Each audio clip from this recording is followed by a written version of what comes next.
school is widely recognized to be a memorable experience in one's life. The IAM is no different. Actually, we may be a little different because of the strong academic focus we have that's unlike other normal schools. Each grade in the IAM offers distinct experiences that are new to most, especially those that are transitioning from middle to high school. While many incoming freshmen may have a plethora of questions entering the school, other grades that have already gone through 1 or 2 or even 3 years may also have lingering or new questions as well. In this video, we answer common and important questions aimed towards providing advice to all grades at the IAM with the help of the seniors from the class of 2022.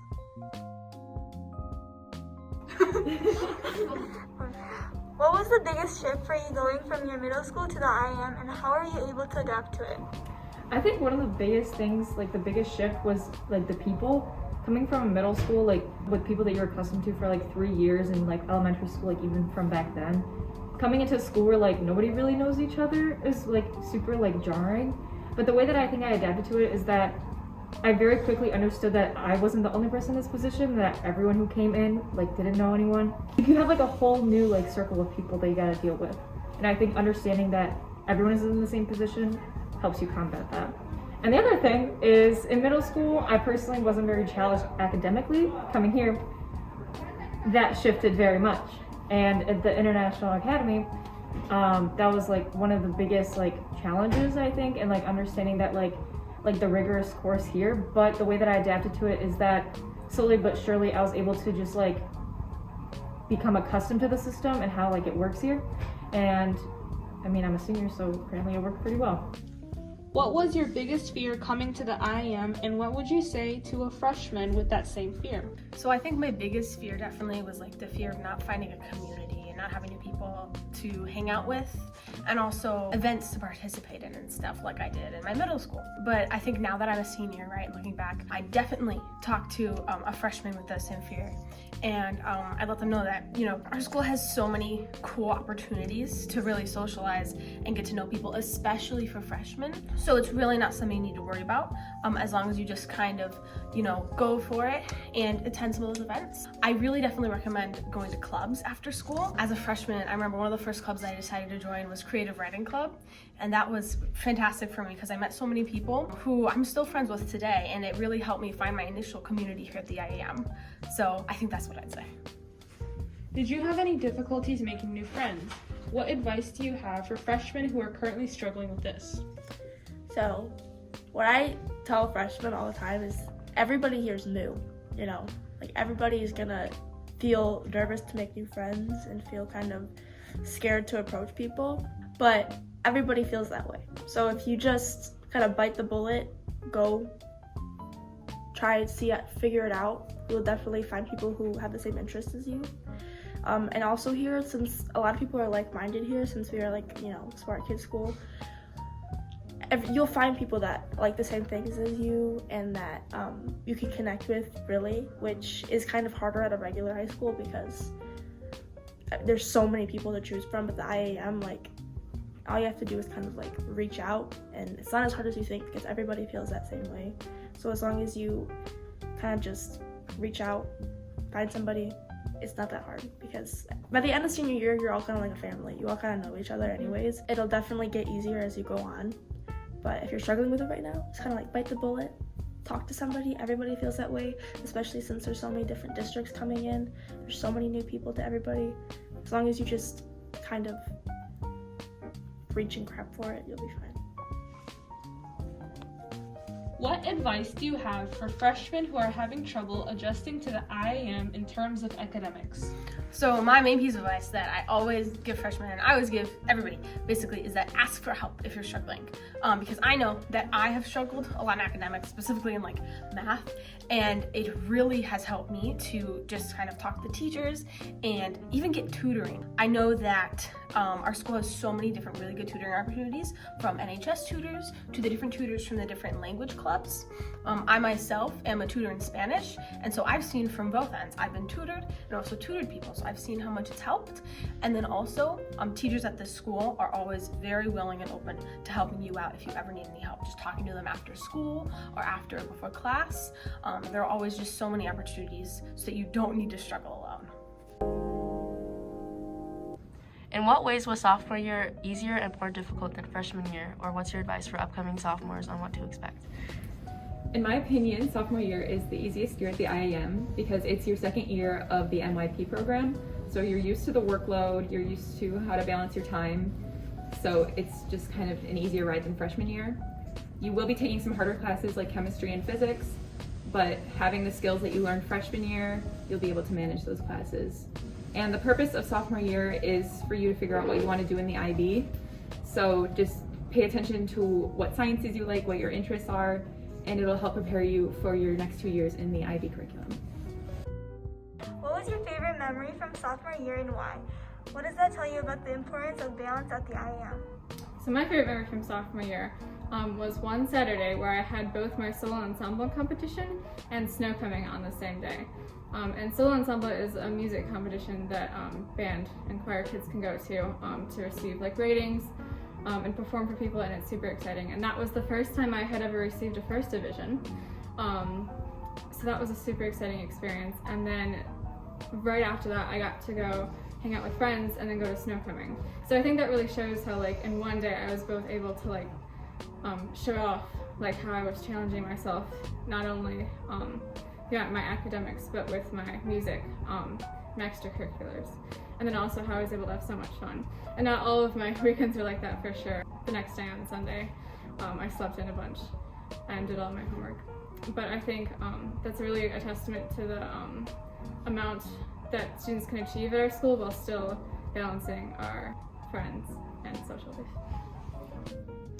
Did you struggle with completing your personal project? What advice do you have for rising sophomores who are having trouble staying motivated to finish it? With my personal project, I definitely struggled a lot at the beginning. As you know, you have your product team class that you can really do a lot in, but with my product team class, I definitely was not working on my personal project. I had a lot of other deadlines and things that I was finishing, but for the most part, I did not use my time wisely, and I used a lot of my product teams to kind of slack off. And for upcoming people who are doing their personal project, I would definitely recommend using your time wisely and getting a good start to it, because if you really get that good start, then even if you procrastinate later on, like procrastinate in finishing it or procrastinate on the project itself, having a strong foundation allows you to kind of finish up last minute. And if you have a good structure for what you're doing, then no matter what you fill in, you'll have already had a kind of good push off. How is taking double sciences? What should upcoming sophomores pay attention to before they choose their subjects for the IB program? I think double sciences is a good option. It's not super overwhelming that it's something that you're not going to be able to do. A lot of people choose the double science, and I took physics and ESS personally, and I really liked doing that because I was able to focus on two different interests. A lot of people will take double sciences depending on what they want to go into when they're older. You also don't need to have two sciences in order to succeed. It's also important to have diversity in your schedule because it makes it more interesting for you when you're taking your classes. A lot of people will take an art and a science, and I think that's a good option because it shows diversity in your profile when you apply to colleges. It's also a fun option that you get to dive into your interests in a deeper way. And yeah. Did you ever feel like giving up, unmotivated, or question whether the work you were doing was not worth it? How did you deal with the burnout, and what advice do you have for others to prevent and/or heal from burnout? For me, that's something I feel a lot, especially when I have like a lot of tests or like IAs to do. So I guess what I do to try to like heal myself from burnout is have like a very specific like study schedule that like implements a lot of breaks too. The study method I use is like called Pomodoro method. It's you study for as long as you can until you feel tired, and then you take a break for half of the amount of time you study, so then it helps you still feel like you're having a balance without feeling like too restricted of like having like a 5-minute break or something like that. I found that's really effective for like keeping me on task, and staying motivated with my stuff when I'm burnt out. How was the transition for you from the NYP to the IB diploma program? Did you feel like you were prepared for what lied ahead? So for us, our transition was kind of weird because we had virtual for our first year for IB diploma. But I do think that MYP really prepared us, especially in history. Teachers really push you and they really make you do the work in order to complete and do good in the IB. And also, this school is very centered around hard work. As long as you put in the work, you will see benefits. As long as you pay attention in class, you do your homework, you will probably do just fine in the IB and the MYP. As long as you put in the time and the effort, you'll be just fine. What are the most important things, in your opinion, that rising juniors should focus on while they start to think about college and the admissions process? In my opinion, you really should keep your grades up when you're applying to colleges, because colleges do really look at your grades and your GPA, as well as putting effort into your college applications and your essay. For me personally, I went to College Essay Writing Club a lot. It's every Monday, usually Mr. May hosts it. I think it's very important that you have a strong college essay, as well as keeping yourself involved in clubs and trying to get leadership positions, because there is a lot of questions about that on college applications. What should rising juniors focus on before choosing their SL and HL courses? What do you wish you knew before choosing yours? Okay, so I know that everyone tells you that the HL topics are definitely more like hard and that you go more in depth. And this is absolutely true. But I think the thing that's most important to focus on is what you're most passionate about. Because you want to think of yourself in May. You're going to be studying for IB exams and super stressed with all of the things the senior year. And what are you going to still really want to study, even with all of those stresses? And that's what you should prioritize. And I think that it's a misconception that people have to be inherently talented to take some HLs, especially with like math or languages. I'm in HL math as well as HL French. I never really excelled in those especially. And I hadn't even taken any French before coming to high school. But I am super passionate about studying those topics, so I think that that's really helped me be able to take them. Now as a senior, what were the studying tips that were crucial for you to make it to senior year? As a senior, I feel like the most crucial studying tip that you can have is to definitely know what type of studying suits you best. For me, I like to study in groups because I like to teach other people information, and by teaching other people information, I feel more confident knowing the information myself. But I know that for some of my peers, studying in groups can definitely be a kind of a hassle because you want to goof off, or you don't want to study, or you want to talk to your friends. So it's definitely very, very important to know early on what kind of studying suits you best. Did you ever doubt yourself and your capabilities during your time at the IAM? If so, how did you overcome that self-doubt? I definitely did during quarantine, especially because there was just a lot of work and I wasn't picking up the material as well as I would when I was in a school environment. So I ended up spending a lot of time pulling too many all-nighters.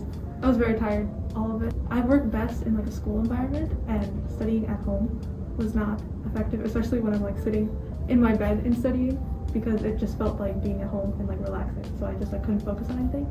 So I tried to, I guess, trick my brain into thinking that I was in like a studying environment by like going to the library to study instead, and that helped me feel like there was more, like, not pressure, but more like responsibility to help me do the work that I needed to do. What was the biggest obstacle that you had to deal with during your senior year, and how did you deal with it? I think personally my biggest obstacle senior year was managing my time. I'm a part of many different clubs in school and out of school, so it was really difficult for me to find time for everything. My main way of managing my time is I made a calendar for myself on an app called Time Tree. So I knew when all of my events were after school and later in the night, so I could keep track of when I was home and when I was out busy doing something. I could also put in due dates for exams or for tests and things, so I always knew when I was having something due or when I needed it to be done. I then shared this calendar with my family so they could add all of their events into the schedule. So it was really easy for us to work around each other's schedules, so we always knew who was doing what at what time. Looking back on your senior year, what is something that you regret doing or not doing? How would doing or not doing this have benefited you? For me, looking back on my senior year, I think something I regret not doing is paying more attention to my sleep schedule. So I recently just learned that like not sleeping for a full 7 hours gives you like life effects in the future, like heart disease and stuff. And so something I really wish I did was manage my time more and really get like my time to go to sleep by 11 o'clock. Because during the DP program, which was junior and senior year, I got an average of 4 hours of sleep instead of the recommended 7. It gives you like a better motivation during the day, and you wake up feeling a lot more fresh, and you just overall your mental state is a lot better. And so I think really focusing on that and doing all that is beneficial for your health and to do good in school as well. While each grade has unique circumstances, such as COVID-19 or different curricula, all the advice given in this video aims to be helpful for every student, regardless of these differences. This video was created to alleviate any stress or concerns that underclassmen or even upperclassmen may have.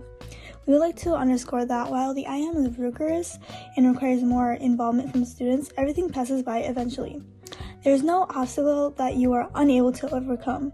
Even though you'll constantly hear this, it's no joke that high school really does go by quick. Take it from us. Make sure that you're studying hard, and most importantly, that you're making the best of these 4 years. We hope that the advice given in this video will prove to be beneficial to you as a student. Thank you for watching.